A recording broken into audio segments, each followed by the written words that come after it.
Hey guys, welcome back to my YouTube channel. তো আজকে আমরা কয়েকজন যাচ্ছি রেল স্টেশনে শিলিগুড়ি যাওয়ার জন্য। এই যে আমার দাদু যাচ্ছে, তার সাথে আমরা মোট ছিলাম 5 জন, সবাই আমার দাদু হয়। তোমরা নিশ্চয়ই এই ভিডিওর থাম্বনেল দেখেই বুঝে গেছো আমরা কিসের জন্য যাচ্ছি, কিন্তু এটা বুঝতে পারোনি হয়তো যে আমি কার সাথে দেখা করার জন্য যাচ্ছি। পুরো ভিডিওটা শেষ পর্যন্ত দেখার অনুরোধ রইল, তাহলেই বুঝতে পারবে আমি কার সাথে দেখা করার জন্য যাচ্ছি। তো আমি তোমাদের সাথে এটাও শেয়ার করতে চলেছি যে আমার জার্নিটা কেমন ছিল, আমি কি কি করলাম, কি কি খেলাম, সে সব কিছু তোমাদের ডিটেলসে দেখানোর চেষ্টা করব। তো চলো শুরু করা যাক। তো সবার প্রথমে আমার চ্যানেলটিকে সাবস্ক্রাইব করে পাশে থাকা বেল আইকনটি প্রেস করুন এবং আমার পাশে থাকুন। তো এখন টিকিট কেটে ট্রেনে উঠলাম। প্রথমে ভুল বগিতে উঠেছিলাম, পরে আবার ঠিক বগিতে উঠে যাই। তারপর আমার দাদু ছিল, ও আমাকে ঝালমুড়ি কিনে দিল খাওয়ার জন্য।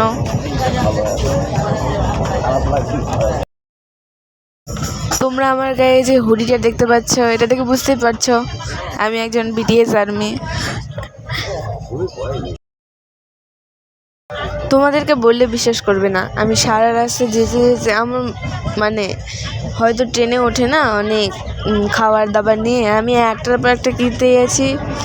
আর আমার একটা দাদু আছে, দাদুটা খালি বলতে গেছে, হ্যাঁ তুই বাচ্চা মেয়ে, তোকে খেতেই হবে। হ্যাঁ, আমিও সেই হিসাবে খাচ্ছি একটার পর একটা।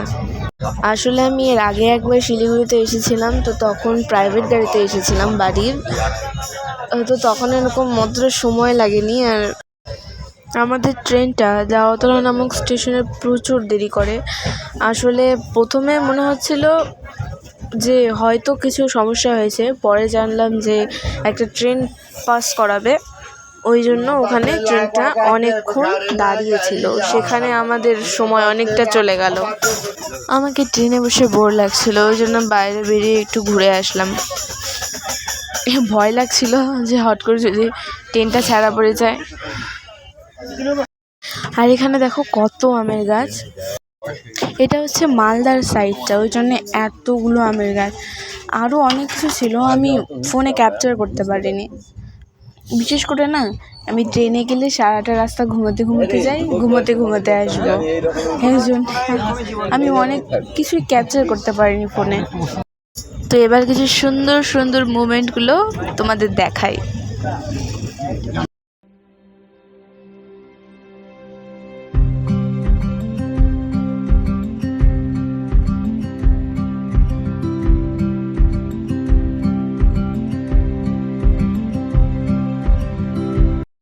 তারপর দাদু আবার একটা খাবার নিয়ে আসে, যেগুলো না নারকেলের পাতার সাহায্যে খাওয়া হচ্ছিল, সো এটাও খেতে ভালো লাগছিল।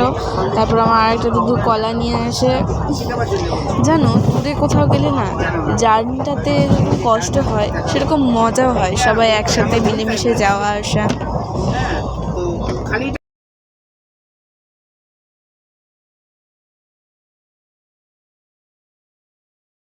কিন্তু আমার তো ভীষণ ঘুম পাচ্ছিল, এখন 4টে বাজে, এটা হচ্ছে আমি তার আগে ঘুমিয়েছিলাম, তারপরে এই সিনটা তুলছিলাম। আমার মুখ থেকে তোমরা বুঝতে পারছো আমি ঘুমোচ্ছি, আবার একটু করে দেখছি বাইরে কত লোক, এরা যে কোথায় যাচ্ছে।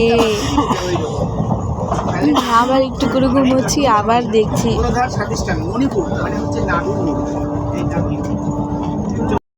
তারপর এখন 5টা 19 বাজে, আমাদের পৌঁছানোর কথা ছিল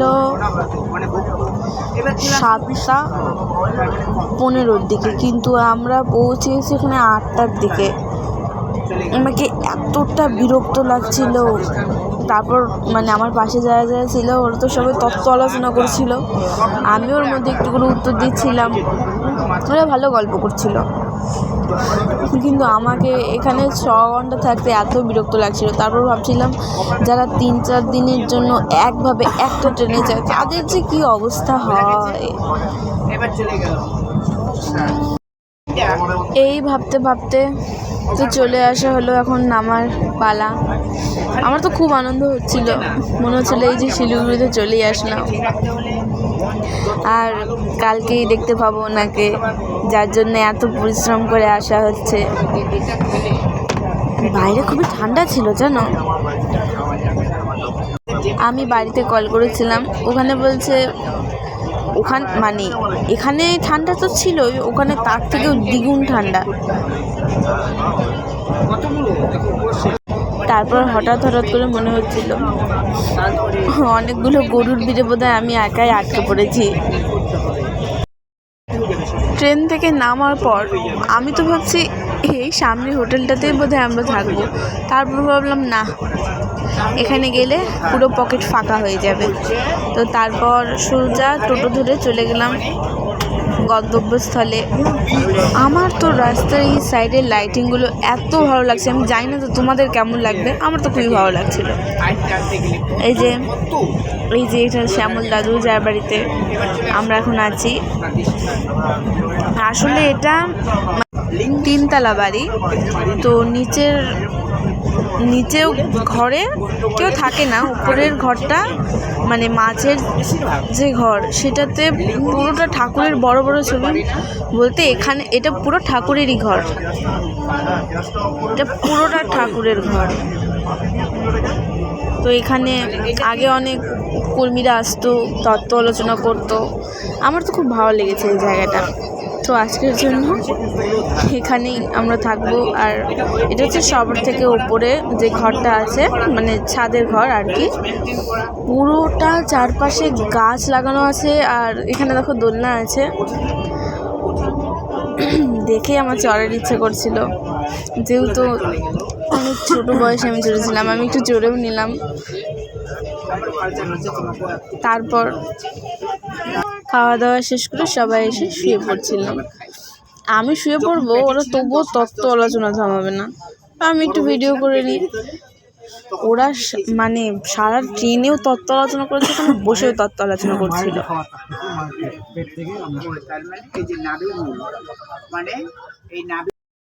তারপর এই সকালবেলা এটা যাওয়া হচ্ছিল ধূপগুড়ির উদ্দেশ্যে, যেখানে তিনি আসবেন।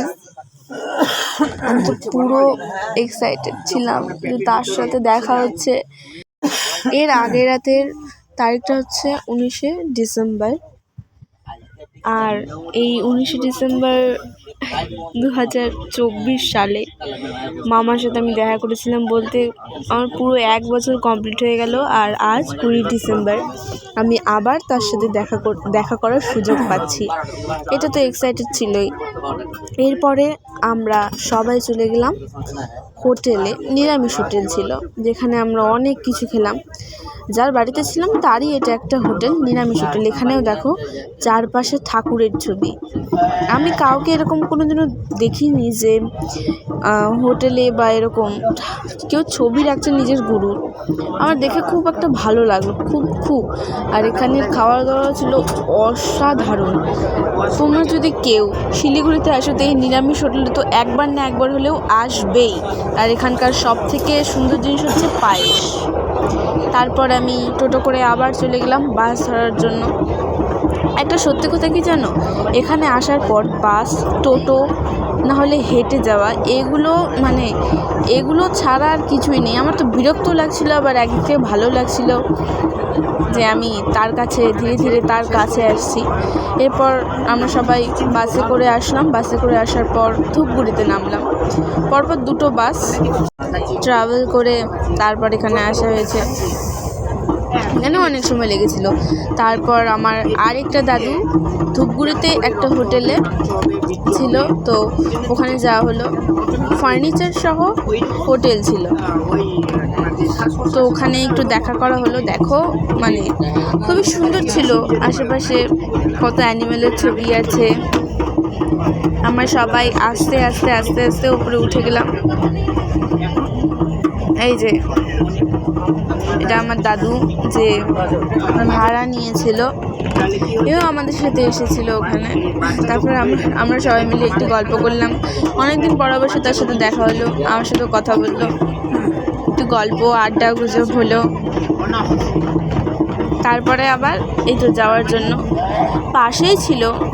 এখান থেকে আমরা সোজা এখন চলে যাব মঞ্চতে, বলতে গেলে হল বলতে পারো, সেখানে লজ না, পুরো বিরাট এরিয়া জুড়ে। আমি তোমাদের দেখাচ্ছি। এখন যাচ্ছি সেই মঞ্চটার উদ্দেশ্যে। সকালে এত ঠান্ডা ছিল, সোয়েটার পরার পরেও এত ঠান্ডা লাগছিল, আর এখন দেখো এতটা গরম। এই যে সেই মঞ্চটা, বাইরে থেকে তোমরা দেখতে পাচ্ছ যে পুরো ঠাকুরের ছবি ভর্তি করে রেখেছে। আর বাইরে কয়েকজন গুরু ভাই ছিল, আমার দাদু ওখানে দেখো দাঁড়িয়ে আছে। ওখান থেকে এবার আমাকে ডাকিয়ে আসলে বই দিচ্ছিল আর কি, আমাকে দিল একটা বই।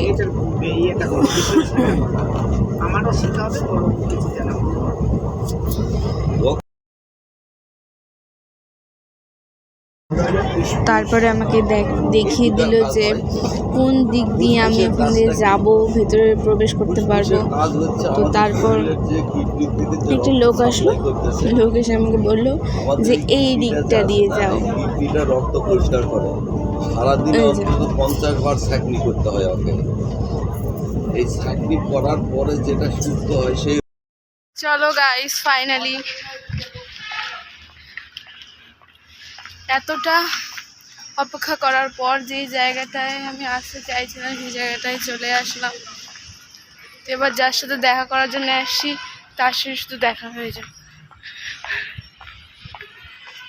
একবার শুধু ভেতরের দিকে দেখো, শুধু একবার ভেতরের দিকে দেখো কত আয়োজন। আমি তো এরকম প্রথমবার জীবনে দেখছিলাম এতগুলো সিট পরপর সারিবদ্ধভাবে সাজানো।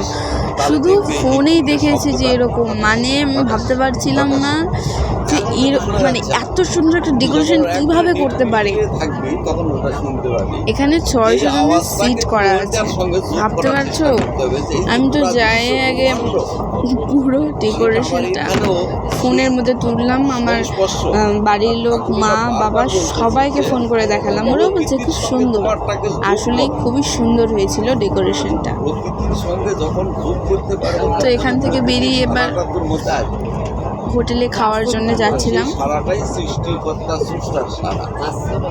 আসলে আমার দাদু বলেছিল যে আমাকে মাটন খাওয়াবে, ওই জন্য অনেকগুলো দোকান ঘোরার পর, তখন জানো 12টা বাজে, তবুও মানে ওই দোকানগুলোতে রান্না হয়নি। তো তাও 10-12টার মতন দোকান ঘুরে ঘুরে তারপর খাওয়া দাওয়া শেষ করলাম। এরপর ফুল নিতে এসেছিলাম তাকে দেওয়ার জন্য। ফুলগুলো অনেক সুন্দর ছিল, আমি বেছে বেছে দোকানদারকে বলছিলাম এই যে এই ফুলটা দাও, এই ফুলটা দাও। কারণ সত্যি ওই রিলটা যে আমার ব্রেনে আছে না, ওই রিলটাও সালা মোর্চা পড়ে গেছে। আমার মনে হচ্ছিল আমার কাছে যদি টাকা পয়সা থাকতো না, আমি পুরো দোকানটারে কিনে নিতাম। আগেকার ক্যাসেটগুলো তুই বাজারে দেখেছিস তো, ওই রিলগুলা ফিতার মতো থাকে, ওর মাঝখানে দেখো কত সুন্দর করে কাইটা দিচ্ছে আমাদের। তারপর অবশ্য আমাকে বললো যে সব থেকে ভালো ভালো বেছে বেছে গোলাপগুলো দিচ্ছিল। আমি অবশ্য বললাম যে থ্যাংক ইউ দেওয়ার জন্য। তারপর ফুলটা সোজা নিয়ে হল ঘরে পৌঁছালাম। মানে টিফিন দিয়েছিল, এই যে কেক, সেগুলো প্রথমে আমার পেটে আগে পাঠাচ্ছিলাম, খুব খিদে পেয়েছিল ওই জন্য।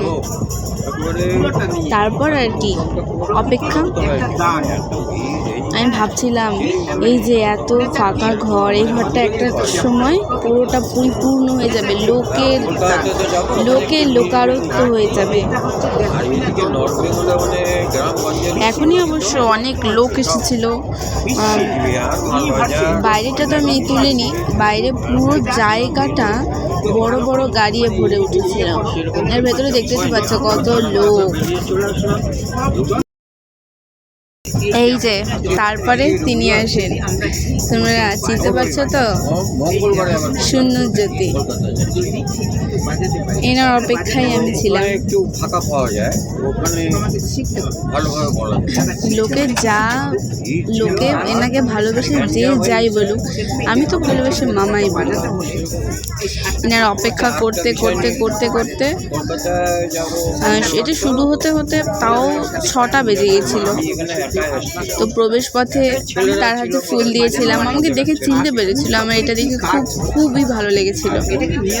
আসলে তিনি মন থেকে অনেক সরল, একদম ছোট্ট শিশুর মতো। তাকে এবার দিয়ে আমার দর্শনের 5 বার পূর্ণ হলো। মানে কি জানিস, সামনে দেখতে পাচ্ছ কতজন ক্যামেরাম্যান, ওখানে চান্স পাওয়াই মুশকিল ছিল। আমি শুনছিলাম, আমি উপরে যাওয়ার অনেক চেষ্টা করেছিলাম, কিন্তু ওখানে যেতে দেয়নি। আসলে গান করারও সুযোগ খুঁজেছিলাম, বলে না ভাগ্যে যেটা থাকে না। অনেক আশা নিয়ে গিয়েছিলাম, হ্যাঁ হয়তো বলবো না যে আশাটা পূরণ হয়নি, পূরণ হয়েছে, কিন্তু যতটা আশা করেছিলাম ততটা সেভাবে হয়নি। খারাপ লাগলেও একদিক থেকে ভালো লেগেছিল যে তার সাথে দেখা করতে পেরেছিলাম। তারপর লাইনে দাঁড়িয়ে দর্শনের জন্য লাইনে দাঁড়িয়েছিলাম। দেখতে পাচ্ছ কত লোক ভিড় করেছে, কিন্তু আর দাঁড়াতে হয়নি, যেহেতু আমরা দূর থেকে এসেছিলাম, ওই জন্য আমাদেরকে তাড়াতাড়ি দর্শন করিয়ে দেওয়া হয়েছিল। আমি সেই দৃশ্যটা ক্যাপচার করতে পারিনি, কারণ সেটা আমার কাছে একটা বিশেষ মুহূর্ত ছিল।